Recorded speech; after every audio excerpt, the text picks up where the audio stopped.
Hey everyone, hope you're doing well. I'm Lucas and welcome to my Japan track guide, and yeah, we're going to jump straight into it. I've got a hot lap that I want to show you guys first and then we're going to analyse it.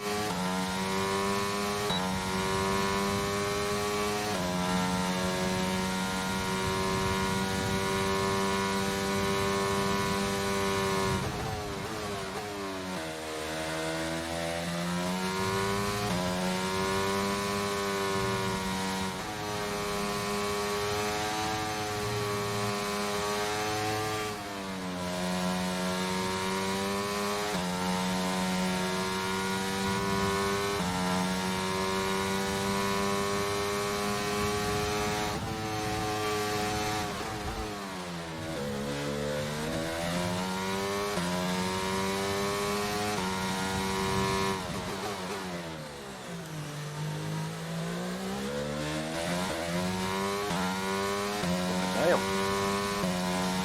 Ah, damn.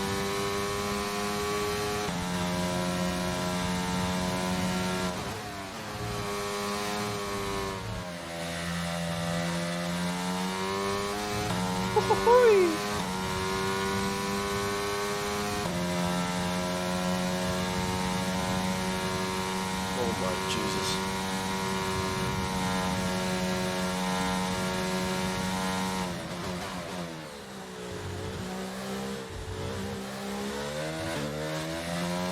Come on, baby, please! Right, so when you're starting the lap at Japan, the first key thing that you need to do to set up yourself to start a good lap is you want to make sure you're setting up as best an exit as possible, and this is just very simple. It's just to get as much straight line speed as you can for when you cut the timing beam and start the lap. So setting up a nice exit, getting on the power, and yeah, you can, because it's also a curved traction zone, so you've got to be very careful. DRS open as soon as you can, and on the way to the line, actually, very key tip that I would advise is you use on the way to, now this is all about saving distance, so when you're starting the lap, stay all the way to the outside and make the run as long as possible, carry as much speed as you can. When you are finishing the lap, you want to be as tight as possible, saving the distance, making it, a shorter route to the line. So that's already before you've even started the lap, these will gain you maybe, before the start and the end of the lap, maybe gain you a couple of thousands, a couple of hundred. So heading into turn one, you're turning in just as you sort of reach this tarmac strip. Yeah, literally practically as you reach the tarmac strip, and then this is a very easy corner to understeer into, so you want to be attacking in, using a little bit of curb, holding 8th gear, and then once you're coming off that curb, immediately downshifting. You want to be, we're practically 50% brake pressure going into here, so we need to, you don't want to just slam on the brakes and then, you'll just lock up the front. It's a very front limited corner, you're, restricted with front grip, so we're going down to 4th gear. Short shifting back up to 5th to try and get on the traction. Car wants to understeer, but then it's very easy to get on the power too early and oversteer on the exit. So you want to make sure you get into this apex for the second part of the corner. Don't want to touch the curb because you will upset the car. And yeah, smoothly on the power, and yeah, you don't want to go too far out in the exit because these serrated curbs can actually spin you straight into the wall on the right hand side. And yeah, that's a basic way of describing turn one. So yeah, then we've got the S's section, and we actually make a little bit of a mistake. We're a little bit too wide in this section, but all the way through the S's, you've got to be very very calculated, very smart. You want to use the inside curbs to help rotate the car, but you equally can't stay on them, way too much because you can you'll just spin. So heading into this sector, we're a little bit too wide. It doesn't look too bad, but we are a little bit too wide. You can actually get the car even a little bit over the grass, technically speaking. What you want to do is you want to make sure you're opening up the corner after and after and after, because if you go, if I go full speed into this corner, I will lose, half a tenth for the rest of the section. So you've got to be thinking about all the rest of these corners. So holding 6th gear down to 5th, using a lot of curb on the inside. That's quite a lot of curb. But again, point being is you want to make sure you're able to, just using a little bit, and it's also how you land onto the curbs. Not getting out to this curb. Again, we've got to think about how we set up this left-hander. Holding 5th gear, again, using a little bit of curb on the inside to help rotate the car. And then, again, not charging in with, maximum speed through. You're not committing 100% to each of these corners. You're thinking about the next one, trying to keep momentum flowing, you know, corner after corner, and that's why we're not using all the road out here. And then we're holding 5th gear. The car wants to understeer a little bit, and then it grips up as you sort of progress. Well, it doesn't grip up, but it wants to understeer, but then you eventually get grip. And then this is a crucial transition point in the lap because you can actually gain a lot of time. It's crucial to get a good run out of this corner. So short shifting to 6th, we actually had a little bit of a correction on direction change, placing the car, you know, pretty central in the track.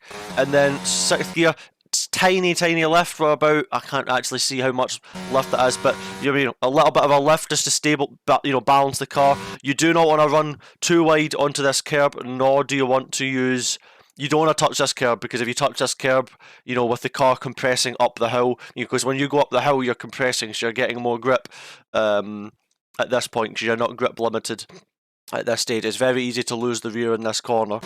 And yeah, you don't want to be way too wide out here as well, because then you have the chance of going on the gravel or spinning. So that is sector 1 in the books, and again, saving the distance all the way through the inside.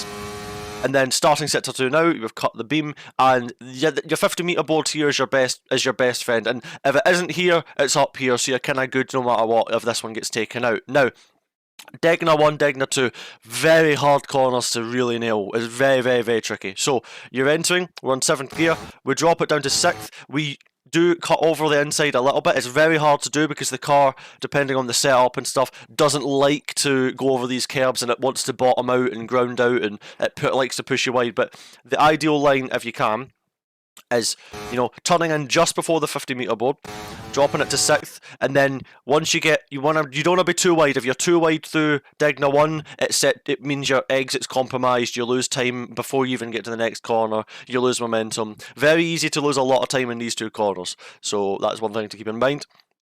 Carrying lots of speed, and we actually use quite a bit of curb here, and we actually start ourselves out on the grass. Now, this is an optimal way to gain lap time, but it's also a very easy way to, you know, send it into the wall. If you do it right, it's great, but it's also very easy to actually get it wrong, as I get followed on Twitch. Great. But heading in, you know, we're using a bit of curb. Now, it's okay if you don't necessarily use all of this curb. You can have, you know, the left-hand side wheels basically not an extra tire width on the inside, so that the plank isn't directly on the curb. That will probably ensure it's a bit more stable, and it does mean we have a bit of grass. However, what us doing this line has enabled us to do is get a much wider entry point into Degna 2. Now, again, you can actually use a little bit of curb on the inside of Degna 2. It's important to rotate the car. Very easy to wash the front end out here. And unlike in years gone by, as we actually short shift to 5th as well, you cannot use all the road on the exit here. You can't, or at least with a valid lap, you can't, you know, just send it wide and then rejoin on the tarmac strip. You've got to, yeah, keep the car, you know, try not ground out the car. And yeah, that is the Degna 1 and 2. Heading into Spoon, the circuit is a little bit different with camber, so you want to brake in a straight line. We go down to 3rd gear. You can use 4th, but the revs do drop quite a bit, so you've got to be very steady with how you do the traction on the exit. We go 3rd gear, and this is a corner where you don't always hit the apex. If you do, it's okay, but if you're too tight to the apex, and it means that you might compromise the exit, you've got to make sure that, you know, you're not going, you know, an extra car width too wide. You don't want to be too wide, but you want to make sure that, you know, this is fine. You know, you're not on the apex, but the key thing is we're going to hold 3rd gear, smoothly getting on the power, get the car straight, and then bang on the power. And that's the key. And again, through this whole entire section, as we have beautiful commentary from me during the lap, you want to be saving distance. We're not all the way to the inside, but that's because we're just keeping a consistent steering lock. But saving distance, again, shaving thousands off your lap, maybe 100 or so. These are marginal gains, and you need all of these when you're, you know, when you're in a really tight grid, maybe whether it's in league racing or, in my case, F1 Esports, which will give you a few grey hairs after doing it for a while. But heading into Spoon now.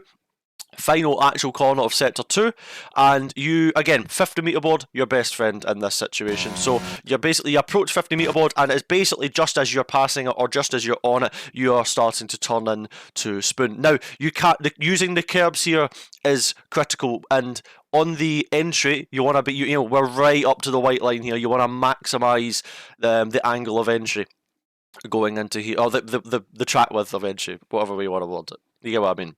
And then we're dropping it down to 5th gear, and again, just nibbling that inside curb. You don't want to quite use, let's say, you don't want to be putting the entire car onto, like, basically near the grass, but just just on the little lip where the curb isn't so different to the level of the track, because if you start to go a bit too up on the curb, it's very easy to unsettle yourself going through here.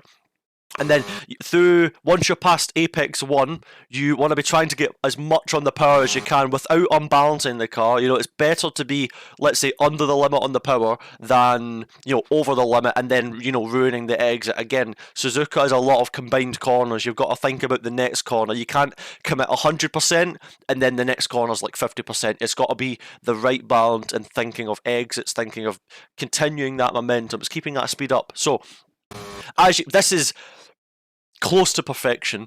This is as close as you'll ever get to validating as well.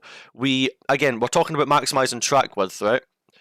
This is really precise. So you've got to use every bit of road on the entry, nibbling a bit of curve on the inside, back on the powered 5th gear, using literally every bit of road as you can. You can do this line. This line is, you know, viable.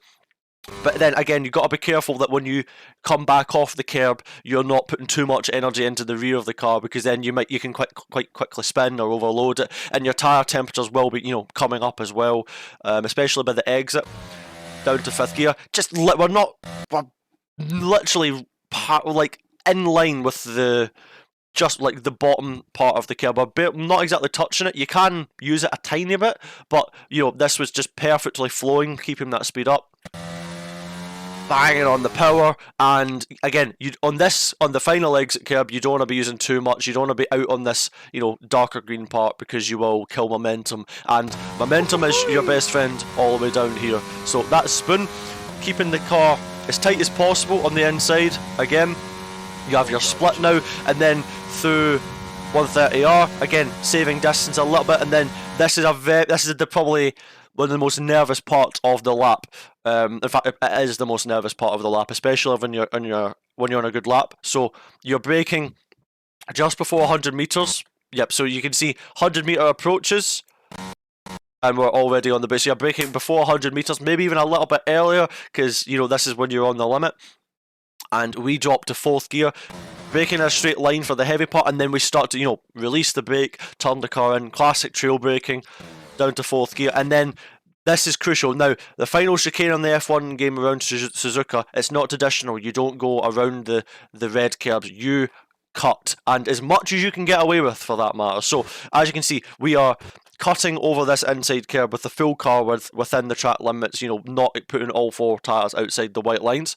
That's the way you got to do it, because it helps open up, crucially, again, thinking of the exit, the last corner.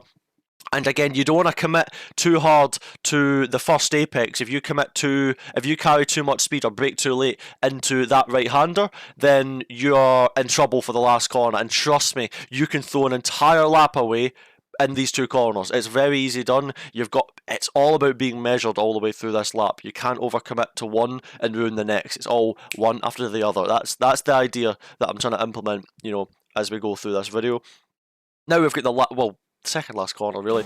Again, using all of the track width and, you know, balancing the throttle, and then you do not want to end up on this curb, because it can compromise getting on the power. So you want to try and basically run parallel to it, get the car straight so you can get the traction down as optimal. Now, obviously the circuit curves, so we short shift to counteract that.